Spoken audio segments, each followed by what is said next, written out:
So let's now see what electrostatic potential is. Electrostatic potential जो energy है, potential energy है, वो हर point पे कितना लोकलाइज्ड है इसको मेजर करने का एक तरीका है. So if we recall, potential energy क्या था? एक एक्सटेंसिव प्रॉपर्टी था. एक्सटेंसिव प्रॉपर्टी का मतलब क्या है? वो एक ऐसी चीज है जिसको मेजर करने के लिए हमको पूरे सिस्टम की नॉलेज चाहिए. मोर ओवर, पोटेंशियल एनर्जी पूरे सिस्टम की प्रॉपर्टी होती है, एक पर्टिकुलर पॉइंट की प्रॉपर्टी नहीं होती. On the other hand, potential जो पोटेंशियल एनर्जी से रिलेटेड है वो एक इंटेंसिव प्रॉपर्टी होती है. तो इवन दो किसी भी सिस्टम में पॉइंट का पोटेंशियल एनर्जी नहीं होता, पॉइंट का पोटेंशियल होता है. तो इसका मतलब ये है कि उस पॉइंट पे हम पोटेंशियल को लोकली मेजर कर सकते हैं by using a probe. Just like हम टेम्परेचर ऑफ एनी पॉइंट को एक थर्मोमीटर को यूज करके उस पॉइंट पे प्लेस करके हम मेजर कर सकते हैं, सिमिलरली पोटेंशियल को भी मेजर किया जा सकता है. सो इन समरी, पोटेंशियल एक सिस्टम के पॉइंट के लिए भी मेजर किया जा सकता है, बट पोटेंशियल एनर्जी हमेशा एक पूरे सिस्टम का एज अ होल प्रॉपर्टी होता है. तो अब इलेक्ट्रोस्टैटिक पोटेंशियल को थोड़ा फॉर्मली डिफाइन करते हैं. Electrostatic potential is defined as work done in moving a unit charge from infinity to a point. इसमें याद रखिए, यूनिट चार्ज जो पॉइंट है वो बहुत इंपॉर्टेंट है. किसी भी चार्ज को इंफिनिटी से पॉइंट पे लेके आने के लिए हमें वर्क करना पड़ता है, बट यूनिट चार्ज को इंफिनिटी से हम एक पॉइंट पे लेके आए तब जो वर्क डन होता है उसी को हम इलेक्ट्रोस्टैटिक पोटेंशियल बुलाते हैं. सो लेट्स से एक रीजन है जहां पे एक फील्ड ई एग्जिस्ट करता है. We have a charge Q जिसको हम पॉइंट ए से पॉइंट बी में मूव करते हैं. तो चेंज इन पोटेंशियल एनर्जी होता है यूबी माइनस यूए, और ये work done, external work done के बराबर होता है जो थोड़ी देर पहले हमने पढ़ा. जो पोटेंशियल है, पोटेंशियल को डिनोट किया जाता है by the letter V.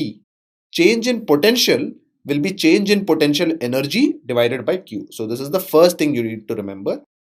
Change in potential is nothing but change in potential energy divided by Q. अब U infinity तो जीरो होता है और V, इसीलिए V infinity भी जीरो होगा, ये हम अज्यूम करेंगे. तो VB minus zero is UB by Q. इसका मतलब ये है कि V is work done to bring a point from infinity divided by Q. So the key idea here is that अगर आपको किसी भी पॉइंट का पोटेंशियल निकालना है तो हमको ये देखना है कि उस पॉइंट पे उस चार्ज को लेके आने के लिए कितना वर्क करना पड़ा इंफिनिटी से उस पॉइंट को लाने के लिए, और उसको चार्ज से डिवाइड करना है. चार्ज से क्यों डिवाइड करना है? Because work done in moving a unit charge potential होता है, it is not for any charge, इसीलिए हम क्यू से डिवाइड कर देते हैं. सो पोटेंशियल भी पोटेंशियल की तरह एक स्केलर, पोटेंशियल एनर्जी की तरह एक स्केलर क्वांटिटी होता है और उसकी एसआई यूनिट वोल्ट होती है. So 1 volt is nothing but 1 joule divided by 1 coulomb, क्योंकि potential is nothing but work done by charge और वर्क का यूनिट जूल होता है और चार्ज का यूनिट कूलम होता है. इलेक्ट्रोस्टैटिक पोटेंशियल की एक खास बात यह होती है कि वो पाथ इंडिपेंडेंट होता है. Let's try to understand what it means. Let's take एक रीजन जहां पे एक इलेक्ट्रिक फील्ड एग्जिस्ट करता है. यहाँ पे हम दो पॉइंट्स लेते हैं, point A and point B. Point A से बी में चार्ज को हम इस पाथ से भी ले जा सकते हैं या इस पाथ से भी ले जा सकते हैं. नाउ पाथ इंडिपेंडेंस का मतलब है कि पोटेंशियल एनर्जी जो है वो इनिशियल और फाइनल पोजीशन पे ही डिपेंड करता है. इसका मतलब ये है कि वी ए बी दोनों पाथ्स के लिए सेम है. That is what we mean by electrostatic potential being path independent. तो कोई भी दो पॉइंट ले लो, आप उसे किसी भी पाथ से ले जाओ, the potential energy and hence the potential सिर्फ फाइनल पोजीशन और इनिशियल पोजीशन पे डिपेंड करता है. And this is a very important property of electrostatic potential जो बहुत जगह पे यूटिलाइज होता है. तो नाउ लेट्स ट्राई टू सी कि एक पॉइंट चार्ज की वजह से किसी भी पॉइंट पे पोटेंशियल हम कैसे कंप्यूट करते हैं. So let's take a point charge Q, एक पॉजिटिव चार्ज लेते हैं जो ओरिजिन पे सिचुएटेड है, और हम पॉइंट P पे इस चार्ज की पोटेंशियल निकालना चाहते हैं. Let's assume that point P is eight a distance R from the origin, origin जहां पे चार्ज रखा गया है. अब पोटेंशियल का डेफिनेशन है कि इंफिनिटी से एक 1 कूलम चार्ज को हमें लेके आना है उस पॉइंट तक, राइट? तो उस टेस्ट चार्ज को हम इस तरीके से धीरे धीरे इंफिनिटी से लेकर उस पॉइंट P तक लेके आएंगे, और इस प्रोसेस में जो वर्क डन है उसी से हम पोटेंशियल एनर्जी निकाल सकते हैं. The challenge here is that अलग अलग डिस्टेंसेस के लिए द फोर्स वेरीज। तो हम सीधा फोर्स इनटू डिस्प्लेसमेंट नहीं कर सकते क्योंकि हर पॉइंट पे फोर्स की वैल्यू अलग है। तो फॉर इंस्टेंस अगर मैं थोड़ा यहां आगे ले जाऊं, इस डेल्टा आर के लिए फोर्स की एक वैल्यू है, फिर और थोड़ा आगे लेके जाऊं, इस डेल्टा आर के लिए फोर्स की वैल्यू कुछ और होगी क्योंकि अब डिस्टेंस बदल चुका है कैपिटल क्यू और इस 1 कूलम चार्ज के बीच में। तो यहाँ पे हम, क्योंकि फोर्स वेरी कर रहा है हर पॉइंट पे, हम कैलकुलस का इस्तेमाल करेंगे। तो हम कोई जनरल पॉइंट लेंगे, फॉर इंस्टेंस इसी पॉइंट को एक जनरल पॉइंट लेंगे और हम मान के चलेंगे कि यहाँ पे डिस्टेंस आर डैश है और यहां से लेकर थोड़ा आगे ले जाएंगे बाई डेल्टा आर डैश। इसका मतलब क्या है, अगर बहुत ही कम आगे ले जाएं तो उस पॉइंट से लेकर उसके थोड़े आगे तक हम फोर्स को कांस्टेंट अप्रोक्सीमेट कर सकते हैं और इसी का फायदा यूज करके हम पोटेंशियल निकालेंगे। अब इस पॉइंट से थोड़ा आगे ले जाने में फोर्स को हम कांस्टेंट मान सकते हैं and we can assume that the force Coulomb's law से है Q1 Q2 by 4 pi epsilon not r dash square. अब Q1 की वैल्यू Q है और Q2 क्योंकि टेस्ट चार्ज है वो यूनिट चार्ज होना पड़ेगा, उसकी वैल्यू 1 है। So F is nothing but Q into 1/4 pi epsilon not r dash square. इसकी डायरेक्शन OP के अलॉन्ग है and r dash r cap dash is a unit vector along OP dash. अब इस charge को move करने के लिए force को ऑपोजिट डायरेक्शन में लगाना पड़ेगा मुझे, और ऑपोजिट डायरेक्शन में अगर मुझे लगाना है तो work done would be -Q/4 pi epsilon not r dash square into displacement delta r dash. अब टोटल वर्क निकालना है तो ऐसे छोटे छोटे वर्क को हमें इंटीग्रेट करना पड़ेगा इन्फिनिटी से लेकर आर तक, क्योंकि हमने शुरुआत की इन्फिनिटी से और उसको लेके आना पड़ेगा आर तक। तो इसलिए लिमिट्स, इनिशियल लिमिट इन्फिनिटी है, फाइनल लिमिट आर है। इसको अगर हम इंटीग्रेट करें 1/r -1/r डैश स्क्वायर का इंटीग्रल 1/r डैश होता है। So Q/4 pi epsilon not r dash from infinity to r, जिसको सब्सटीट्यूट करने पे हमें Q/4 pi epsilon not are मिलता है। इसका मतलब ये है कि कोई भी point due to a charge Q, potential at P अगर मुझे निकालना है तो potential at that point at a distance r is Q/4 pi epsilon not r. अब सिस्टम ऑफ चार्जेस की वजह से पोटेंशियल क्या होगा किसी भी पॉइंट पर। So let's say you have multiple charges. थोड़ी देर पहले हमने एक चार्ज देखा, अलग अलग चार्ज के लिए P पे पोटेंशियल अगर मुझे निकालना है तो सबसे पहले अलग अलग चार्जेस का डिस्टेंस अलग अलग होगा। सो Q1 का R1P डिस्टेंस, Q2 का R2P distance and so on. तो V1 का तो पोटेंशियल हमें निकालना आता है Q1/4 pi epsilon not R1P। थोड़ी देर पहले ही हमने निकाला था ये, एक सिंगल चार्ज का पोटेंशियल। V2 होगा Q2/4 pi epsilon not R2P, दूसरे चार्ज का पोटेंशियल। और ऐसे nth चार्ज का पोटेंशियल होगा Qn/4 pi epsilon not RnP। अब पोटेंशियल क्योंकि स्केलर है, हम इन सारे पोटेंशियल्स को algebraically ऐड कर सकते हैं and we will find the total potential due to this system of charges. तो अगर हमें एक सिस्टम ऑफ चार्जेस दिया गया है, हमको इंडिविजुअल पोटेंशियल निकालना है और उसको बस ऐड करना है and that will give us the total potential.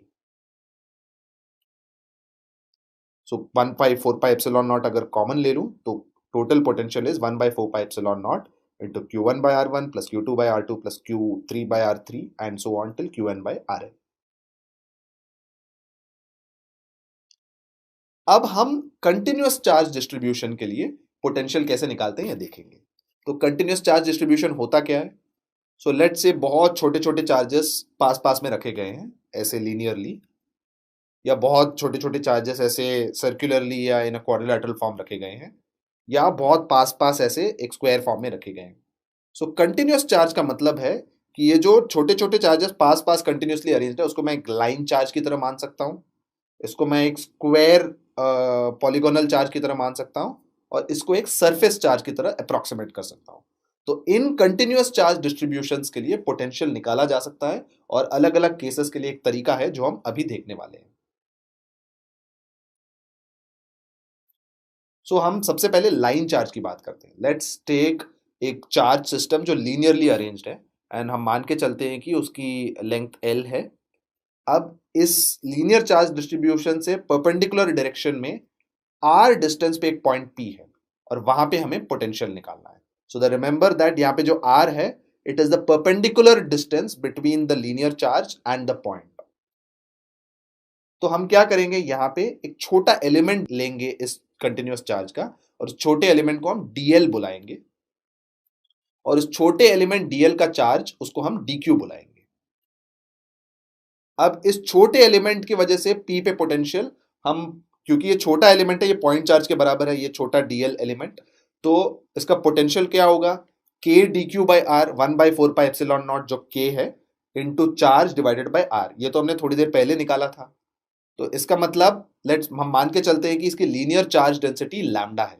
Linear charge density का मतलब है charge per unit length dq by dl। तो मान लो टोटल अगर 20 यूनिट्स चार्ज 1 मीटर पे यूनिफॉर्मली डिस्ट्रीब्यूटेड है, तो लीनियर चार्ज डेंसिटी होगी 20 coulombs divided by 1 metre, 20 coulombs per metre. तो लैम्डा क्योंकि dq बाई dl है, dq हो गया लैम्डा dl, तो dv हो गया k इंटू dq, dq की जगह हम सब्सटीट्यूट कर देंगे lambda dl, k into lambda dl by r. तो टोटल पोटेंशियल क्या होगा, ऐसे सारे छोटे छोटे एलिमेंट्स को ऐड करके जो पोटेंशियल है वही टोटल पोटेंशियल होगा। तो total potential is integral 0 to L k lambda dl by r. और ये इंटीग्रेट करने पे ये मिल जाएगा मुझे k into integral 0 to L lambda dl by r. And for a surface charge distribution vs होगा k into integral 0 to s sigma ds by r. यहाँ पे लीनियर चार्ज में मैंने छोटा एलिमेंट dl लिया, linear charge surface charge distribution में छोटा surface लूंगा, और वॉल्यूम चार्ज डिस्ट्रीब्यूशन में छोटा वॉल्यूम लूंगा। यहाँ पे हमने ये इंटीग्रल इसीलिए नहीं निकाला है क्योंकि हमको अब तक पता नहीं है कि लैम्डा और आर की डिपेंडेंस क्या है, वो यूनिफॉर्म है नॉन यूनिफॉर्म है ये हमें पता नहीं। अगर यूनिफॉर्म नॉन यूनिफॉर्म या उसका एक फॉर्मूला मिल गया तो हम इंटीग्रल निकाल सकते हैं।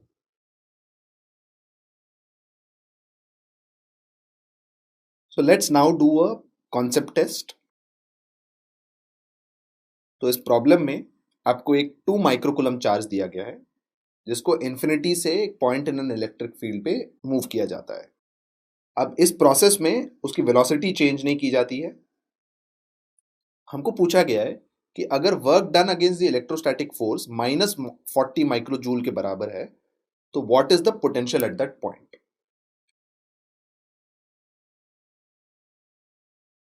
तो सबसे पहले the value of the charge 2 microcoulomb के बराबर है which is 2 into 10 to the power -6 coulomb. External work done is -40 microjoules, which is -40 into 10 to the power -6 joules. अब पोटेंशियल क्या होता है, वर्क डन बाय चार्ज होता है। वर्क डन आपको दिया गया है, चार्ज की वैल्यू भी दी गई है, इसका मतलब यह है कि पोटेंशियल -20 वोल्ट्स के बराबर है। Work done is -40 into 10 to the power -6 joules and Q is 2 into 10 to the power -6 joules. So this is a simple application of the definition of potential.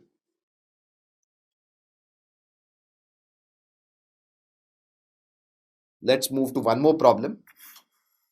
आपको ये बोला गया है कि along the x axis infinite number of charges each equal to q place किए गए हैं, but इनको अलग पोजिशंस पे प्लेस किया गया है। एक प्लेस किया गया है x इक्वल टू 1 पर, एक प्लेस किया गया है x इक्वल टू 2 पर, x equal to 4, x equal to 8 and so on. So distance double होते जाता है फ्रॉम द ओरिजिन और हर जगह पे एक q मैग्नीट्यूड की चार्ज प्लेस की जाती है।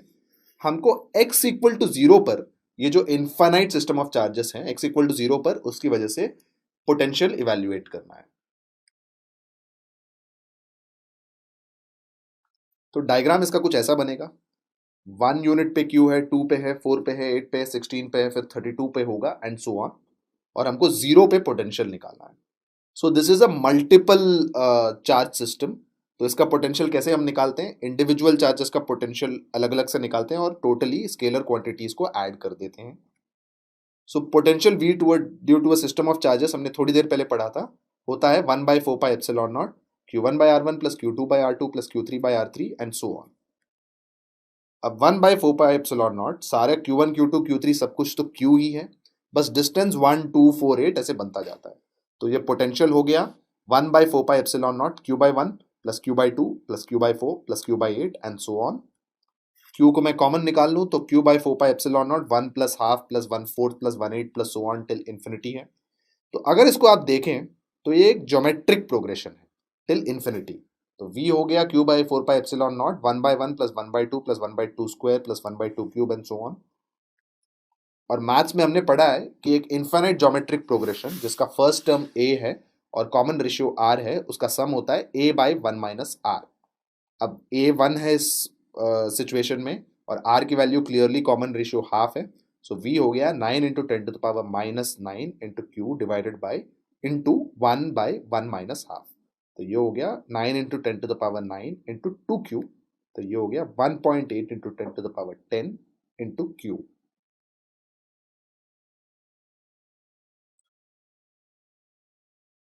Let's move on to one more problem. तो हमको दिया गया है दो टाइनी स्फीयर जिसमें 1.5 माइक्रोकूलम चार्ज और 2.5 माइक्रोकूलम चार्ज हैं, और ये दोनों 30 सेंटीमीटर की दूरी पर रखे गए हैं। मिड पॉइंट पे इन दोनों को जो लाइन ज्वाइन करता है उसके मिड पॉइंट पर हमें पोटेंशियल को इवैल्यूएट करना है। सो इसको मैं रिप्रेजेंट करूं तो ये वैल्यूज दी गई हैं। Q1 Q2 दो चार्जेस है जो मैंने यहाँ दिखाया है, उन दोनों की वैल्यूज 1.5 माइक्रोकूलम और 2.5 माइक्रोकूलम है। They are joined by separated by a distance r which is equal to 0.3 meters or 30 centimeters। Midpoint 0.15 metre पे होगा ऑब्वियसली। तो पोटेंशियल क्या होगा उस मिड पॉइंट पे? पोटेंशियल वुड बी Q1 की वजह से जो मिड पॉइंट पे पोटेंशियल है प्लस Q2 की वजह से जो मिड पॉइंट पे potential. So that is 1/4 pi epsilon not Q1 by R1 plus 1/4 pi epsilon not Q2 by R2। अब ये सारे वैल्यूज हमको पहले से ही पता है, इनको सब्स्टिट्यूट करें तो हमको हमारा आंसर मिल जाएगा, which in this case turns out to be 2.4 into 10 to the power 5 volts।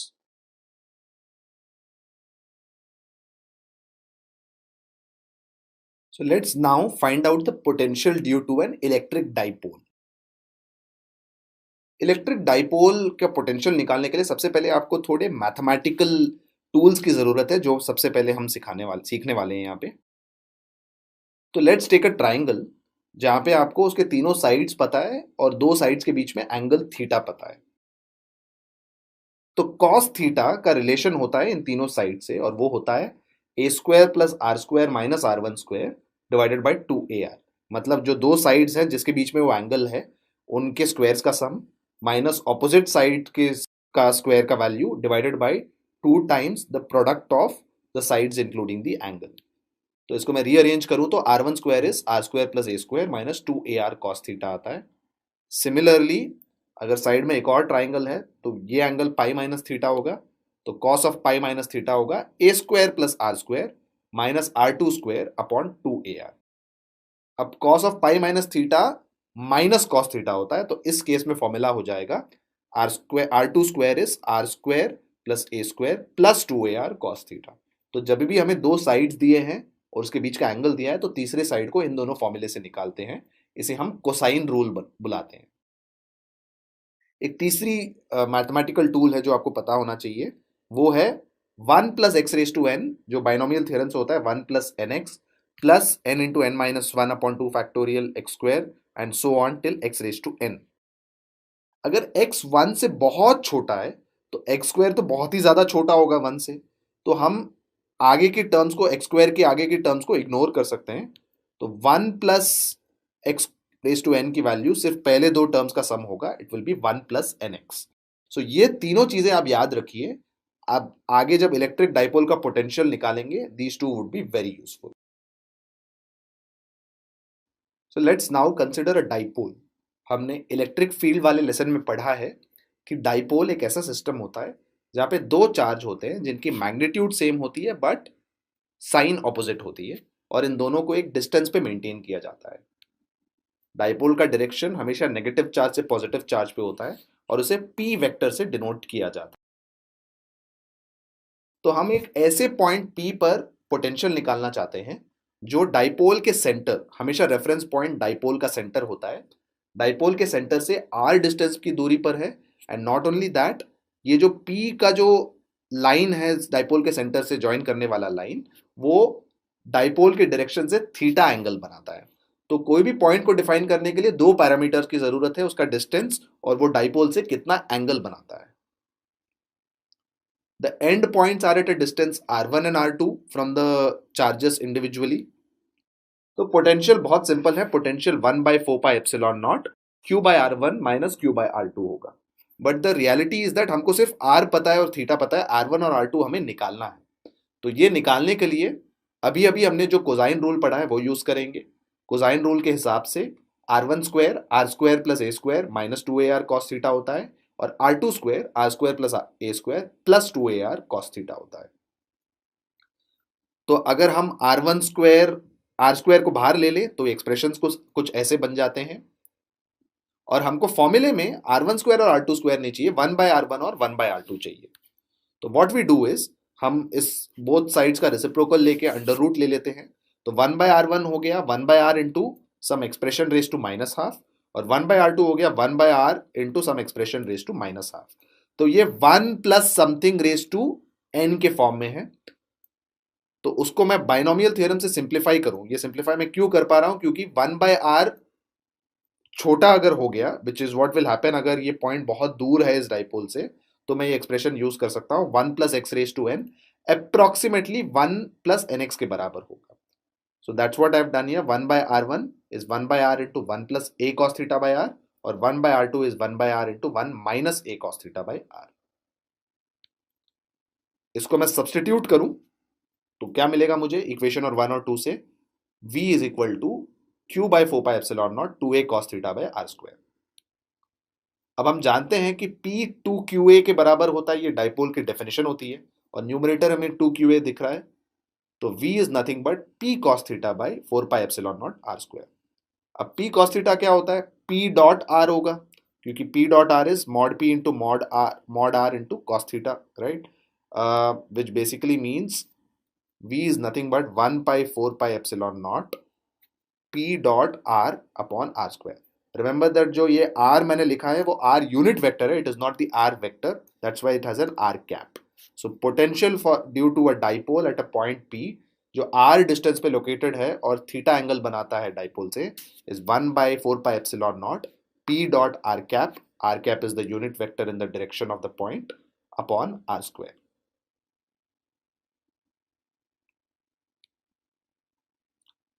अब let's see some observations from potential due to an electric dipole. सबसे पहले हम ये देख रहे हैं कि V is proportional to 1/r square. Usually potential V proportional to 1/r होता है, बट यहाँ पे क्लियरली वो 1/r square के प्रोपोर्शनल है. सो दिस इज अ की change from a point. So dipole में r स्क्वायर से वेरी करता है, इनवर्सली वेरी करता है potential. Second, V angle theta पे भी डिपेंड करता है, सिर्फ डिस्टेंस पे डिपेंड नहीं करता है. वो जो पॉइंट है कितना एंगल बनाता है डाइपोल के डायरेक्शन से, उस पर भी उतना ही डिपेंड करता है. पिछले लेसन में हमने इलेक्ट्रिक फील्ड के बारे में पढ़ा था, और इस लेसन में हमने इलेक्ट्रिक पोटेंशियल जान लिया है. तो अब इन दोनों के बीच में क्या रिलेशनशिप है वो देखते हैं. तो हम एक ऐसा रीजन लेते हैं जहां एक इलेक्ट्रिक फील्ड एग्जिस्ट करता है, जिसकी डायरेक्शन इस प्रकार दी गई है. उस रीजन में अगर हम एक चार्ज Q इंट्रोड्यूस करें एट अ पॉइंट A, तो उस Q पे नेचुरली Fe फोर्स लगेगा in the direction of the electric field. यही इलेक्ट्रिक फील्ड की डेफिनेशन होती है. अब मान लो एक पॉइंट B है जो A से डेल्टा R की डिस्टेंस पर है. अब A और B के जो पोटेंशियल्स हैं उनका डिफरेंस होगा work done in moving the charge from A to B divided by Q. ये पोटेंशियल की डेफिनेशन होती है. अब मान लो मुझे A से B इस चार्ज को इस तरीके से मूव करना है ताकि काइनेटिक एनर्जी में कोई चेंज ना हो. तो मुझे एक ऑपोजिट फोर्स F एक्सटर्नल लगाना पड़ेगा जो equal in magnitude to Fe है, बट ऑपोजिट इन डायरेक्शन है. So that would be minus QE. ये मुझे ऑपोजिट फोर्स क्यों लगाना पड़ रहा है, क्योंकि अगर मुझे काइनेटिक एनर्जी चेंज नहीं करना है तो वेलोसिटी कांस्टेंट रहना पड़ेगा. तो इसका मतलब net force has to be zero ताकि नो एक्सेलरेशन हैपेंस. तो पहले से एक फोर्स लगा हुआ है, तो ऑपोजिट डायरेक्शन में इक्वल फोर्स लगाऊं तो नेट फोर्स जीरो होगा, एक्सेलरेशन जीरो होगा, वेलोसिटी चेंज नहीं होगी और काइनेटिक एनर्जी चेंज नहीं होगी. So F external has to be minus QE, क्योंकि फोर्स उस पर QE लग रहा है.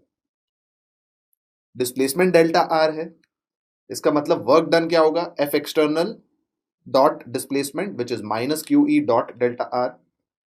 VB minus VA hence becomes minus QE dot delta R divided by Q. ये definition of potential होती है work done divided by charge. तो delta V is nothing but minus QE dot delta R by Q. Q cancel हो जाता है, तो delta V is minus E dot delta R. So potential difference is nothing but the negative of electric fields dot product with the displacement. तो अगर मुझे potential difference का magnitude चाहिए, it is nothing but E dot delta R. इसका मतलब है कि electric field is delta V by delta R. तो हम इस एक्सप्रेशन को दो तरीके से याद कर सकते हैं, या तो delta v is minus E dot delta r, या minus delta v by delta r is electric field. तो उससे हम कंक्लूड ये कर सकते हैं कि इलेक्ट्रिक फील्ड उस डायरेक्शन में होता है जिस डायरेक्शन में पोटेंशियल स्टीपेस्ट डिक्रीज दिखाता है, राइट। पोटेंशियल जहां पे सबसे ज्यादा डिक्रीज होता है उसी डायरेक्शन में इलेक्ट्रिक फील्ड का अलाइनमेंट होता है, या हम ये कह सकते हैं कि पोटेंशियल हमेशा इलेक्ट्रिक फील्ड के डायरेक्शन में डिक्रीज ही करता है। सो जिस डायरेक्शन में इलेक्ट्रिक फील्ड है पोटेंशियल हमेशा घटता है, उसके ऑपोजिट डायरेक्शन में पोटेंशियल हमेशा बढ़ता है।